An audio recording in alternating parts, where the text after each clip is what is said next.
చేయొద్దు. కాదు కాదు ఇప్పుడు చట్టం తన పని తాను చేసుకెళ్ళిపోద్ది. అప్పట్లో అంతా పారదర్శకంగానే జరిగిందని మీరు చెప్తున్నారు, ఇప్పుడు పారదర్శకంగానే జరిగిందని వీళ్ళు చెప్తున్నారు. చట్టం తన పని తను చేసుకొని పోతే తప్పే లేదు, ఎవరికి ఇబ్బంది కూడా లేదు. వంశీ గారి పాత్ర ఏంటి? వంశీ గారి పాత్రని ఎలా నిర్ధారించారు?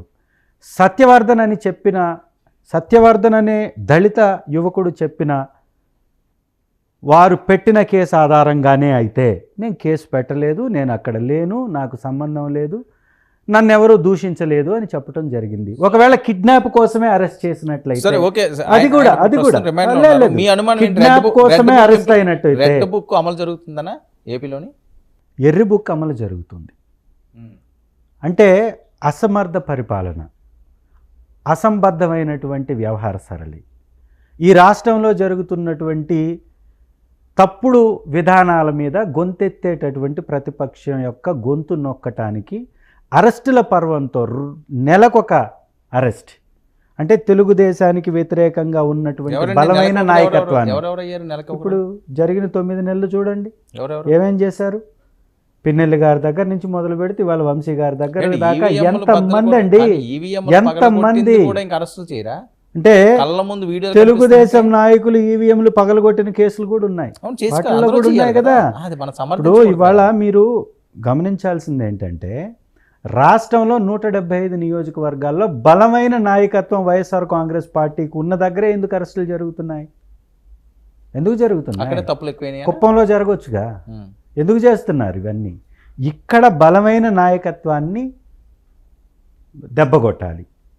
మీరు జైళ్లలో కూడా ఒకసారి గమనించండి, వైఎస్ఆర్ కాంగ్రెస్ పార్టీ నాయకులు ఎంతమంది అరెస్ట్ అయ్యారు, తెలుగుదేశం నాయకులు ఎంతమంది అరెస్ట్ అయ్యారు? అంటే ఒక విద్వేషపూరితమైనటువంటి వాతావరణంలో రాజకీయాన్ని కలుషితం చేస్తున్నారు. ఇప్పుడు బలమైన నాయకత్వం అంటే ఓడిపోయిన దగ్గర బలమైన నాయకత్వం ఏంటి? గెలిచిన చోట్ల ఏం కక్ష సాధింపు? ఇప్పుడు ఎర్రగొండపాలెంలో ఏమైనా కక్ష సాధింపు చర్యలు చేస్తారు మీ మీద? ఓడిపోయింది ఇంక బలం ఎలా ఉన్నట్టు? బలహీనం అయితేనే కదా ఓటమి వస్తుంది. ఎందుకు మరి మీకు అంత భయం? ఒకవేళ ఓడిపోతేనే బలహీనం అయితే లోకేష్ గారు కూడా ఓడిపోయారుగా. బలహీన నాయకుడా, పనికిరాని నాయకుడా, బలం లేదనా? చెప్పండి మీరే. మేమేమంటామంటే వైఎస్ఆర్ కాంగ్రెస్ పార్టీ గతంలో 5 సంవత్సరాలు పరిపాలన చేసినప్పుడు 2-3 కేసులు అది ఎక్స్ట్రీమ్ లెవెల్లో ఎవరైతే చేశారో, తప్పులు చేశారో వారికి తప్ప ఎవరిని ఈ విధంగా హింసించలేదే, ఈ విధంగా ఇబ్బంది పెట్టలేదు. ఏమి హింసించలేదు. పైల్స్ వ్యాధి ఉంది అంటే అచ్చెన్నాయుడు గారిని గోడలు దూకెళ్ళి ఆయన నానా యాగి చేసి ఆ కారులో కూర్చోలేనన్నా సరే ఇబ్బందులు పెట్టి, అలాగే కొల్లు రవీంద్ర గారిని వీళ్ళందరినీ చేసిన అరెస్టులన్నీ కూడా పెద్ద ఎత్తున వైరల్ అయినాయి. అదే మీకు శాపంగా మారి ఈరోజు ఎంత దారుణమైన ఓటమని కదా జరుగుతున్న ప్రచారం. సార్, వారు చేసినటువంటి అక్రమాల మీద, వారి శాఖల్లో బయటపడ్డటువంటి అక్రమాల మీద వాళ్ళు అరెస్ట్ అయ్యారు. వాళ్ళ వంశీ గారిని అరెస్ట్ చేసింది దేనిలో అని అడుగుతుంటే ఎందుకు భుజాలు తోడుకుంటున్నారు? అదే కొల్లు రవీంద్ర గారు వాళ్ళు ప్రెస్ మీట్ పెట్టి వీడియో రిలీజ్ చేశారు. ఆ వీడియోలో 11వ తారీఖు సత్యవర్ధన్ అరెస్ట్ చేసినట్టుగా ఉంది. మరి 10వ తారీఖే జడ్జి ముందు సత్యవర్ధన్ తన వాంగ్మూలాన్ని ఇస్తే, తన స్టేట్మెంట్ రికార్డ్ చేస్తే ఇంకెందుకు? అంటే ఇది ఫేక్ కేసు కదా. అక్కడ వారి మంత్రిత్వ శాఖలో జరిగినటువంటి తప్పుల మీద వారు అరెస్ట్ అయ్యారు. దాన్ని ఎలా మీరు పోల్చి చూస్తారు? సో సంబంధం లేనటువంటి పోలిక చేయటం అనేది తప్పు. జగన్మోహన్ రెడ్డి గారి కాన్ఫిడెన్స్ ఏంటి? ఖచ్చితంగా మా పార్టీ ప్రజల వైపు నిలబడుతుంది, ప్రజా మద్దతు మాకుంది. అంటే కేడర్ని కాపాడుకోవడానికి ఒక్కొక్కరు జారిపోతున్నారు అని ఆయన బయటకు వచ్చారు. మీకు తెలిసి ఎవరైనా జారిపోయారా? కాదు, బాలినేని గారు వెళ్ళిపోలేదా, ఉదయభాను గారు వెళ్ళిపోలేదా, ఇంకా చాలా మంది టచ్లో ఉంటున్నారని కదా జరుగుతున్న ప్రచారాలు. చాలా మంది బయటికే రావట్లేదు. గతంలో తెలుగుదేశం నాయకులు 23 మందిని మా ఎమ్మెల్యేలుగా గెలిచినటువంటి వాళ్ళని లాగేసుకున్నారు. ఏమైంది? పార్టీ 151 సీట్లతో అదే కర్మ రిపీట్ గెలిచిందిగా. కాదు, అప్పుడు మీకు అదే కర్మ రిపీట్ అవుతుందా? డైరెక్ట్ హోంమంత్రి గారు చెప్తున్నారు. తెలుగుదేశానికి కూడా అదే కర్మ రిపీట్ అవబోతుందా? వారు చేసినటువంటి తప్పులకే కదా 23 స్థానాలు వచ్చింది. వైఎస్ఆర్ కాంగ్రెస్ పార్టీ ప్రజల్ని నమ్ముకున్నటువంటి పార్టీ. మా బలం ఏంటో, మా శక్తి ఏంటో మాకు తెలుసు కాబట్టి ఒంటరిగా పోటీ చేశాం. వారు బలహీనులు కాబట్టి, అసమర్థ నాయకులు కాబట్టి 3 కలిసి పోటీ చేశారు. మీరు 3 పార్టీలు కలిసినటువంటి విజయాన్ని మీరు పదే పదే ఉటంకిస్తున్నారు. ఒంటరిగా పోటీ చేసి 151 గెలిచినటువంటి పార్టీని మీరు తక్కువ చేసి లేదు మాట్లాడుతున్నారు. లేదు ఇప్పుడు నేను అనేది ఏంటంటే చంద్రశేఖర్ గారు, మీరే కావాలని మేము సింహాలు మీ సింగిల్ మీ ఒక్కరమే వస్తాం, మీరు గుంపులుగా రండి, అలా రండి ఇలా రండి అని మీరే అన్నారు కదా, మళ్ళీ మీరు అందరూ కలిసి వచ్చారంటాం ఎందుకు? సార్ మేమేమంటున్నాం, మీరు బలవంతులైతే ముగ్గురు కలిసి ఎందుకు పోటీ అరే చేశారు? మీరే రమ్మన్నారు దీనికి కదండి, సమాధానం చెప్పండి మీరందరినీ మీరు. మీరు ఆ పార్టీ మీరు రండి. మూడే కాదురా బాబు ఇంకో 30 కూడా మీ- తీసుకురండి అని మీరే రెచ్చగొట్టారు కదా. విడిపోమంటే విడిపోతారా? కలవమంటే కలుస్తారా? మీ జెండాకు ఒక ఎజెండా ఉండదా? మీకు ఒక సిద్ధాంతం ఉండదా? ఒక పార్టీకి ఒక పద్ధతి ఉండదా? ఒక సిద్ధాంతం మీద నడవరా? మీ యొక్క భావజాలం ఏంటి? మీ 3 పార్టీలకు ఉన్నటువంటి భావజాలం ఏంటి? ఒక్కొక్క పార్టీ డిఫరెంట్ భావజాలం కలిగినటువంటి పార్టీలకి చంద్రశేఖర్ గారు, కొంతన్నా కూడా సిగ్గనిపించదా? మీరు అవనియండి, జగన్మోహన్ రెడ్డి ఎవరయ్యండి, ఇన్నిసార్లు మీరు ముగ్గురే కాదు ఎంతమంది అన్నా కలిసి రండి నేను సింహం సింగిల్ అన్నారా లేదా? ఇంకా పోటీ అన్నప్పుడు మళ్ళీ చేశాం మీరు ముగ్గురు ఎందుకు కలిసి వచ్చారు? పోటీ చేశాం కదా, మేము అదే. సింగిల్గానే పోటీ చేసాం, రేపు సింగిల్గానే పోటీ చేస్తాం. మేము సింగిల్గా పోటీ చేసినా 41% ఓటింగ్ సాధించాం. మీకు ఒక్క పార్టీకి కూడా సింగిల్గా 41%కు పైన ఓటింగ్ రాలేదు కదా. మీరు గెలిచినటువంటి పర్సంటేజ్ ఎంత?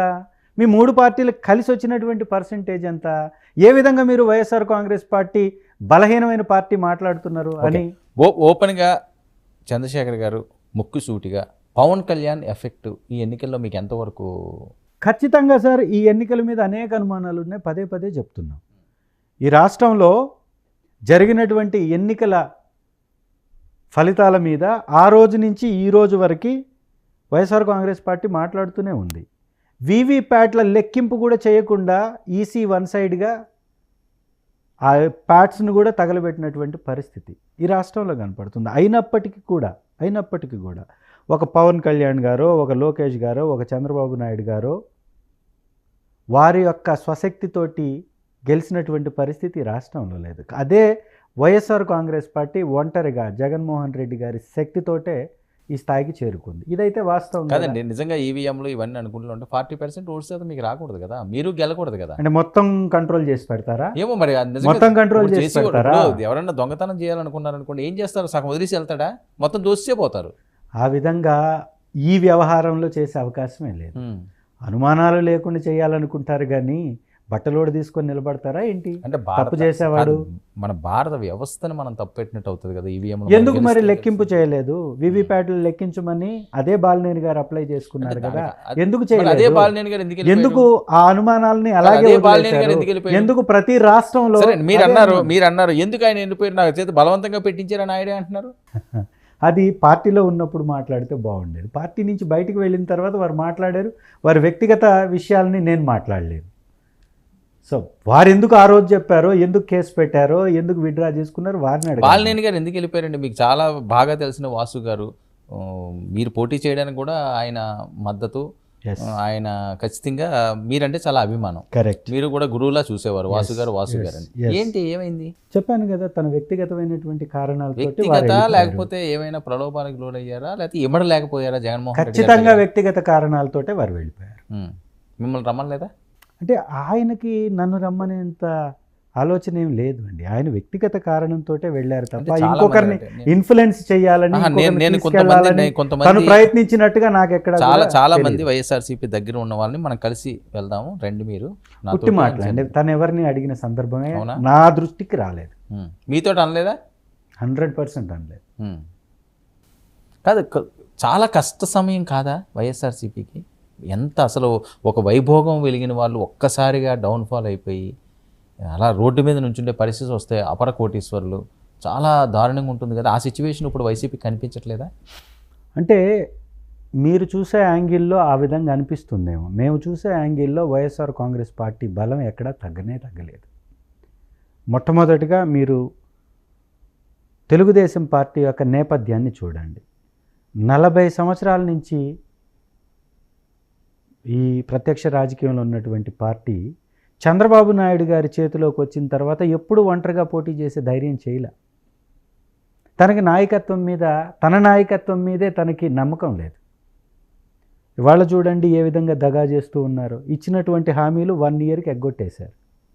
అధికారంలోకి వచ్చి 5 సంవత్సరాలు అమలుపరుస్తానని హామీ